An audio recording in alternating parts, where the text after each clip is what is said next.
When we last left our rebels, they were safe at Echo Base, or so they thought. But peace never lasts long when hype and pravda are involved. The tunnels shook with the bass of Trey's lock. Savant roared in with the massive subwoofer Jeep.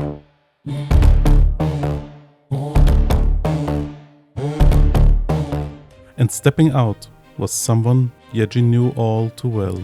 Unji, the trainee she had called friend not too long ago. She begged him to explain, but Unji told her she'd been tricked, that the rebels were liars. He just wanted her to come home, and then he and Savan launched into their song, We Never Forget You. Just names. We kept your room unchanged, a perfect frame still remains. The girls were shaken, but Yeji snapped back with defiance. She pulled the track Fangs, and their voices clashed in a battle of pure rage and rhythm.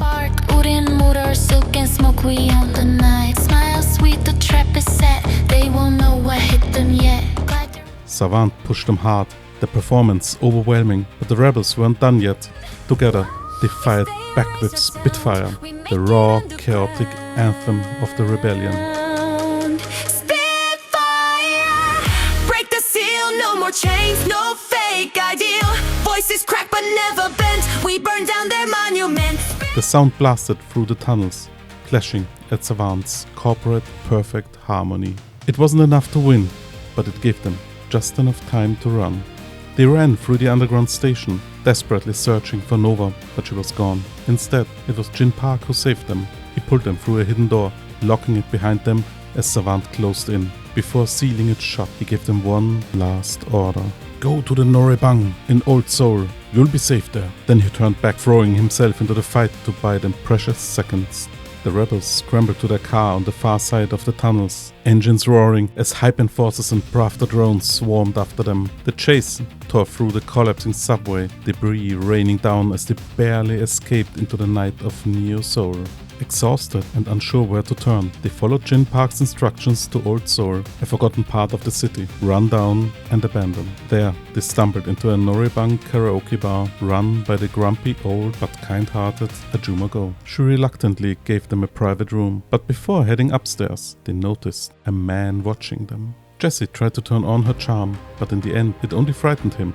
Yeji stepped in gently, calming him, earning his trust. That's how they learned his name, Daehyung. They saw the verse he'd been writing about them.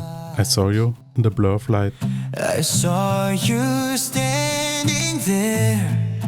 And that's how Daehyun, unwilling at first, became part of their story. Upstairs, the girls discovered a hidden menu of forbidden K-pop tracks. They sang together Rebel Heart by IVE and Dance the Night Away by Twice, finally able to unwind for the first time in days. There they also learned the truth about Daehyun. He was a low-level guard at a correction facility, a connection that could prove very useful. Nova finally reached out to them. She was safe, but Jin Park had been captured and brought to prison, and Xian was being transferred to an ultra-secure facility.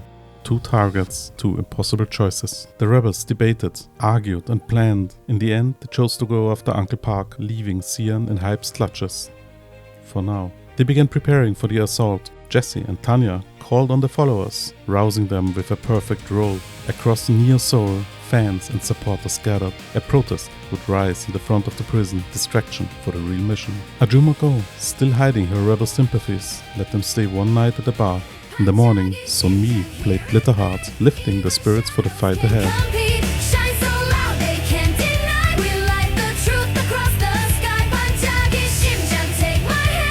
When they left the karaoke room, Ajuma Go was gone, but she left them rolls of kimbap on the table, fuel for the battle to come. And so Act 2 began, with betrayal, a furious escape, new allies, and an impossible choice. Next episode, the prison break. Will they save Jin Park, or will Hype's grip tighten even further?